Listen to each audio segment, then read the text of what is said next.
मोदी जी ने 2014 से लेकर आज तक क्या किया है? आप बीजेपी की 10 साल की बात पूछ रहे हो, मैं आपसे ये पूछ रहा हूँ 70 साल में कांग्रेस ने क्या कर दिया देश के लिए? कितने गिनवा दूं? आप एक आइडिया दो, कितने गिनवा दूं आपको? गिनवाइए, गिनवाइए। 370 किसने हटवाया? किसी के बाप में दम नहीं था मुद्दा सॉल्व करने का। 7 हो गए, सगुन के 10 गिनवाऊंगा, परेशान मत हो। मुसलमानों के लिए क्या क्या किया ये बताइए। वन साइडेड सरकार है, क्या करते हैं आप वो बताइए, क्या करते हैं? अरे मैं भीख मांगू यार, मेरा अपना घर चला रहा हूँ, कमा रहा हूँ, घर चला रहा हूँ, तुम्हें उससे क्या मतलब है? तो राशन मुसलमानों को नहीं मिल रहा क्या? हाँ, आयुष्मान कार्ड योजना बन रहा तो मुसलमानों को नहीं मिल रहा क्या? इंफ्रास्ट्रक्चर मजबूत हो रहा है तो उनमें मुसलमान काम नहीं कर रहे क्या? बाबर हिजड़ा था, हिजड़ा। वो बाबरी नामक 14 साल के लड़के से प्यार करता था और ये हमसे लड़े। क्या नाम है आपका? कायनात क्या करते हैं कायनात? पढ़ाई करते हैं? स्टडी। हाँ, कौन सी क्लास में? 11th class. 11th क्लास में स्टडी कर रहे हैं। क्या देख रहे हैं आजकल, किस तरह का माहौल देख रहे हैं आज? हम तो पहले आप लोगों से ये सवाल पूछना चाहेंगे कि आप लोग मुझे बताइए कि मोदी जी ने 2014 से लेकर आज तक क्या किया है पब्लिक के लिए? क्या नहीं किया? क्या बताओ तो नहीं सही, किया? क्या नहीं क्या किया? नहीं किया? हमको बताइए कि क्या किया है वो बताइए। आप क्या किया है वो बताइए। बोलिए बोलिए बोलिए बोलिए, क्या किया है? बोलिए क्या किया? क्या किया? क्या किया? बोलिए बोलिए। आप आइए भैया, बोलिए युवाओं में होनी हाँ, बोलिए बोलिए। कायनात पूछ रही है। कौन सी क्लास में पढ़ने वाली हो आप? यानी कि आपकी एज 15 साल, ठीक है? 8 बनते, यानी कि आप बहुत ज़्यादा, आप क्लास 10 में पढ़ रही होगी, नॉर्मली बात है। 11 में आपकी एज 15 साल है, ठीक है? आप, ठीक है, आप बीजेपी की 10 साल की बात पूछ रहे हो, मैं आपसे ये पूछ रहा हूँ 70 साल में कांग्रेस ने क्या कर दिया देश के लिए? तो आप एक मिनट ताऊ, आप शांत रहो। हम लोग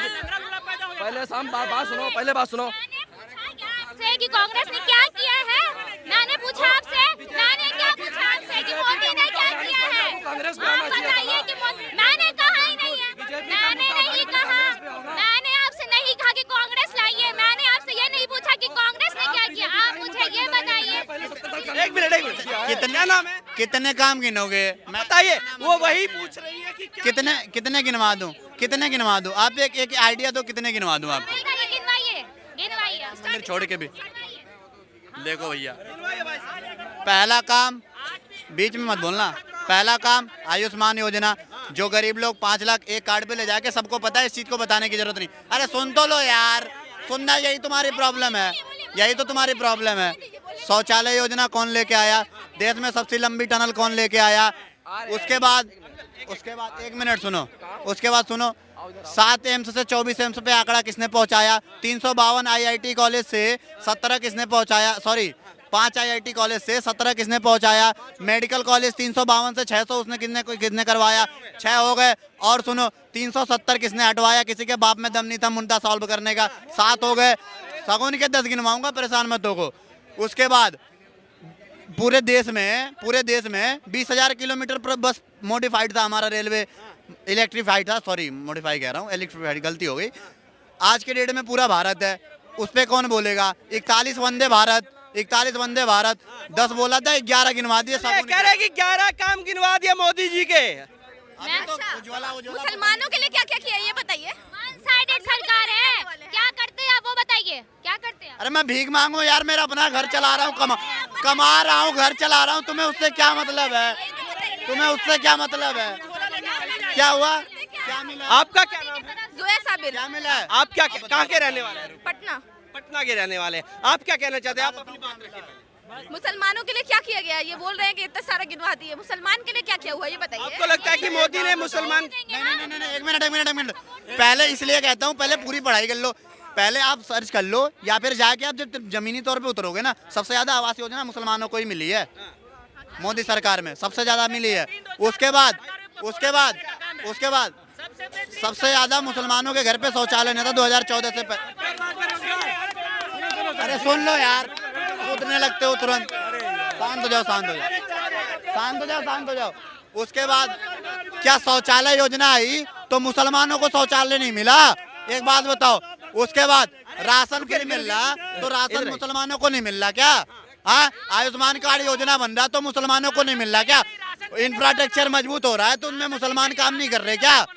ये कह रहे हैं, चाचा या तो आप बोल लीजिए या इनको बोलने दीजिए। ये कह रहे हैं कि जब राशन मिल रहा है, एक मिनट, राशन मिल रहा है तो वो भी मुसलमानों को मिल रहा है, शौचालय बन रहे वो मुसलमानों के बन रहे, आवास बन रहे वो भी मुसलमानों के बन रहे, ये इनका कहना है। अच्छा इतना चीज मिल गया हम लोग को। हाँ अच्छा, अब गरीब लोगों को कहाँ मिल रहा है जो भीख मांग रहा है? अच्छा एक बात बताओ, कांग्रेस ने क्या किया है मुसलमानों के लिए, ये बताओ। कांग्रेस का बात ही नहीं कर रहे हैं। भाई अगर मोदी ने कुछ नहीं किया, इन्होंने पूछा मुसलमानों के, एक मिनट यार रुक जाओ यार, बदल दिया। एक मिनट हिंदुस्तान, एक मिनट सुन लो। अंकल एक मिनट सुनिए, तो मैं अब तक भी आता हूँ, लेकिन ये कुछ युवा हैं, एक बार इनसे मैं बात कर लूँ, फिर मैं अब तक आता हूँ। मैं एक बार युवाओं से बात करना चाहता हूँ, आज का युवा कल का भविष्य है, इनसे एक बार मैं जानना चाहता हूँ ये क्या सोचते हैं। बताइए एक बार। जैसा कि इन्होंने बोला, एक मिनट मैं एक बात बोलना चाहता हूँ, जैसा कि इन्होंने बोला कि उन्होंने मुसलमानों के लिए क्या किया है। ठीक है भैया, कुछ नहीं किया, मुसलमानों के लिए तो बहुत कुछ किया है। एक ही उदाहरण दे रहा हूँ, अयोध्या में सबसे बड़ी मस्जिद बन रही है, सबसे बड़ी कुरान रखी जाएगी, पहला काम। ठीक है, छोड़ दो उसके बाद। अब उसके बाद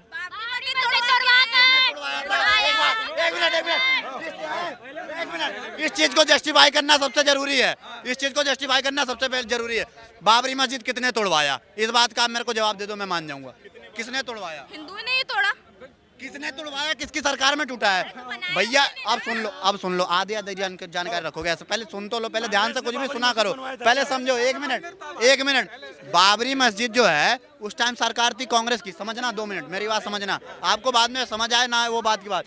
उसके बाद उस टाइम कांग्रेस की सरकार थी, 13 लाख सेना इनके अंडर, ठीक है, जिसके अंदर 13 लाख सेना है, मतलब सारे सरकारी अधिकारी हैं। वो चाहे तो एक पत्ता भी नहीं हिल सकता। भग क्यों रहे हो, सुन तो लो, वो चाहे तो एक पत्ता भी नहीं हिल सकता। फिर से बना लो झूठी सरकार, बर्बाद कर दो। भैया कह रहे फिर से बना लो झूठ। हर बार मोदी सरकार, हर बार, एक नहीं, हर बार मोदी सरकार, हर बार मोदी सरकार। पहले आप मुझे बताओ, बाबर था कौन भैया? बाबर कौन था? क्या इस्लाम ये इजाज़त देता है कि आप किसी व्यक्ति के नाम पर नमाज पढ़ो? बाबर सर सुनिए, ये लोग हमसे बिना मतलब के लिए लड़े हैं सर। बाबर हिजड़ा था, हिजड़ा। वो बाबरी नामक 14 साल के लड़के से प्यार करता था और ये हमसे लड़े। ये सुनो, क्या नाम है ना? मेरा नाम विकास सराफ है। और जब आप इतिहास की बात करेंगे, बहुत देर से यहाँ विषय चल रहा है। आज बाबर आक्रांता को ले लिया, अकबर को ले लिया, और अभी बहन कह गई कि मोदी जी को फिर से बना लीजिए, देश को लुटवा दीजिए, बर्बाद कर दीजिए। आप देखिए, आप जब बाबर जी के शासन की बात करेंगे, आपको पता चलेगा कि अमानवीय शासन था, कोई धर्म संस्कृति की रक्षा नहीं थी उनके काल में, मानवता तो खत्म थी बाबर के शासन में। बिल्कुल। आप गुरु तेग बहादुर जी को देखिए, उन्होंने अपनी गर्दन कलम करवा दी मानवता के लिए, और लेकिन बाबर फिर भी नहीं पिघला। और हर एक व्यक्ति गुरु तेग बहादुर जी के साथ था। मुस्लिम धर्म के लोग भी थे जो मानवता का समर्थन करते थे, जैन धर्म के लोग भी थे। आप बताएंगे, आपको खुद पता होगा, मुगलों के काल में ही जब अमानवीय शासन था, गुरु तेग बहादुर जी को जहाँ पर शहीदी दी गई थी, जहाँ पे उनका अंतिम संस्कार किया गया था, उस जगह को भी सोना देकर खरीदना पड़ा था हम लोगों को, और वो जैन समुदाय के एक व्यक्ति ने दिया था। आज हम देख रहे हैं कि बाबर के शासन की बात करते हैं, आप शरीयत कानून की बात करते हैं, हमारे भारत को पर्सनल लॉ में बांटने की बात करते हैं। कांग्रेस की सोच और विचारधारा भारत को बांटने की है। चाहे आप जातिगत जनगणना की बात कर लें, उनका सीधा मोटिव है कि देश में किसी भी तरह सौहार्द को बिगाड़ना है। वो नहीं चाहते अमन चैन और शांति। 1947 से लेकर आज 2013 तक उनकी सरकार थी। एंटी इनकम्बेंसी की जो लहर आई, उसका मुख्य कारण यही था कि देश में सैचुरेशन खत्म हो चुका था। आज युवा को देखते आप, युवा परेशान था। 2014 से जो नीति रीति आई है, उसमें युवा का सफल उद्धार हुआ है, और हमने और आपने महसूस किया है कि हमने एक हाई पीक पर जाने का कोशिश किया है। आप खुद समझ। आज देखिएगा, पहले 2 चरण का चुनाव हो चुका है और विपक्ष और कांग्रेस मिलकर जो कहीं ना कहीं प्रधानमंत्री पर आरोप लगा रहे हैं कि इनको ऐसी चीजें क्यों बोलनी पड़ी चुनाव से पहले कि भैया अगर इनकी सरकार आई तो ये बढ़ जाएगा, सब कुछ मुसलमानों को या ज्यादा बच्चे वालों को दे दिया जाएगा, घुसपैठियों को दे दिया जाएगा। 2 चरण में कह रहे हैं अखिलेश और राहुल गांधी की इनकी हवा निकल चुकी है, लोग मतदान करने तक नहीं जा रहे। देखिए, मतदान करने हर व्यक्ति जा रहा है, दौड़ दौड़ कर जा रहा है। आपको खुद पता होगा, जिन गरीबों के पास घर नहीं थे, जिन गरीबों के पास राशन नहीं था, उन्हें राशन मिल रहा है, वो व्यक्ति मतदान करने जा रहा है, हर एक व्यक्ति को लाभ मिला है। अभी आप बात कर रहे थे कि प्रधानमंत्री जी 2 चरण के बाद हिंदू मुस्लिम कर रहे हैं, लेकिन ऐसा नहीं है। हर एक चीज़ का इतिहास होता है। आज यदि कोई विरोधी पार्टी है, जो कांग्रेस है, इंडिया अलायंस है, जो एक टूटा फूटा संगठन है जिसको ठगबंधन कहते हैं हम, वो अपना ब्लैक पेपर लेकर आई है, उसमें वो लोगों को बांटने की बात कर रही है। और उन्होंने खुद कहा था कि हम अल्पसंख्यकों को लाभ देंगे, जिसमें खासकर मुस्लिम। आप खुद बताइए, जातिगत बात किसने शुरू करी? प्रधानमंत्री मनमोहन सिंह जी ने, हमने नहीं करी। अब प्रधानमंत्री जी उस चीज़ को उजागर कर रहे हैं, उनकी विचारधारा को उजागर कर रहे हैं जो जरूरी है। हम देश में सेकुलरिज्म के बेस पर रहते हैं, हम देश को एक यूनिटी में के तौर पर देखना चाहते हैं। हमारा विजन 2047 है। हम आज की नहीं सोच रहे हैं, हम कल की सोच रहे हैं। आज हम युवा हैं, हमारे माता पिता के हमसे सपने जुड़े हैं कि हमारा बेटा एक समृद्ध भारत में रहे, हमारा बेटा शिक्षित हो, हमारी बेटी एक नेकी के कार्य करे, हमारी बेटी एक संस्कृति को आगे लेकर चले। आज आप देखिए, कांग्रेस वेस्टर्न कल्चर को फॉलो करती है। कांग्रेस ने सदैव एक राजनीति करी है सर, देश को बांटने की, जिसमें वेस्टर्न कल्चर और मुस्लिम संस्कृति को उसने अपना बताया है। भारतीय संस्कृति को भूल जाते हैं वो।